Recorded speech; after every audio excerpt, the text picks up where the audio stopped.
G'day there. Today on the bench we're taking a look at the SCX3 base camp and the LRT2 conversion package. Let's take a look.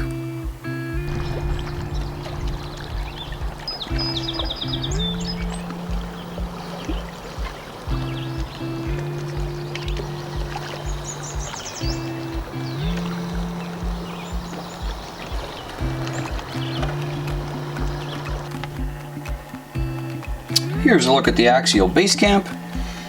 The instructions for this are really easy. You take out the 4 bolts in the bottom of the skid plate to remove the transmission, and then you take out the shock tower screws on each side to remove the center plate. The center plate looks like this. This is the stuff we took out of the truck. The big center servo mount rail that was in between the 2 shock towers is now gone, and the hardware has been replaced with the new kit hardware. There's also the center transmission that we took out, that's gone.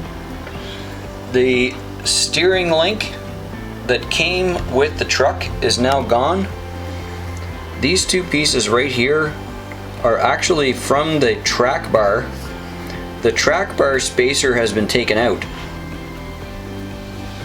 You can see here everything looks all stock on this side except that the spacer is missing right there on the track bar, and I turned this rod end around so that is actually facing up instead of down. You can see that is turned around, and so the rod end is actually on that ahead of the ball sort of thing. Anyway, you'll see the stock one doesn't look like this. Turn that rod end upside down and then put the new bolt in. And then you're going to add in the 2 side mounts as shown here. Now these, the way that these are set up, they're actually like an L bracket. You can see them here. And so you want to get the screw in the side of the shock mount here. Not too tight. Just put it in and then do the motor plate screw. Tighten it all up at the end. You can see on this side there's a shock mount here. That screw goes directly into the side plate mount, and you leave that one loose, and then you add the motor plate screw and tighten that up. And in the rear there's 1 mount under there, LRT2 in the bottom, and that attaches to the back of the transfer case, and your drive lines are straight. Both of those are straight, and you've got a real good shot all the way down here. So in our case we removed the back battery tray. This is where we mounted our 1500 Helios 3 cell. We kept the stock ESC, and then we've upgraded the main motor from the 35 turn Axial to a radon crawling motor, and I will show you that as well. This is a really slow running truck. We definitely like the way that this thing drives.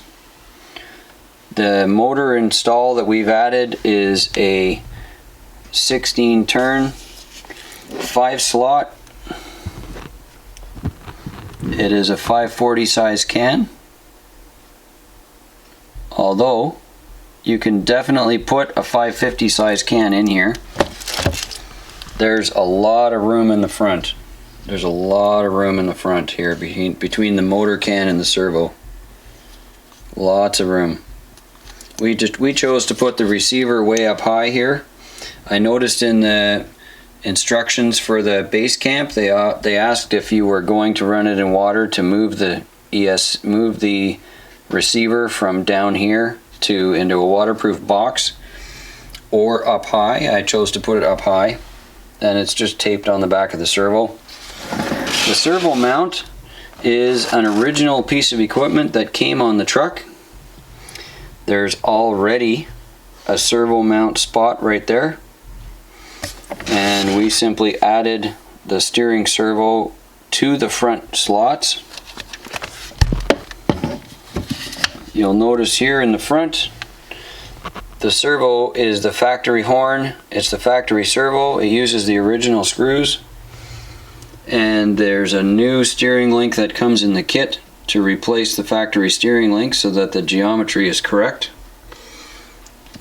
If you take a look at this upside right, their steering bar and the track bar are now parallel and almost exactly the same length. And the steering operates just perfectly with the suspension travel. They move at the same angles the whole way through. It's just great. Definitely one of my favorite parts about this kit is the simple install and then the slow drive.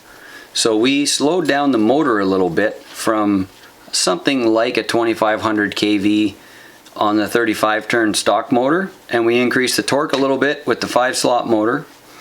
And then we've lowered the kV to about 1850 on our 3-cell, and that gives us plenty of wheel speed for the trail, and it also gives us a really nice slow crawl. Hope you enjoyed this video, and of course all the product information is linked in the video description.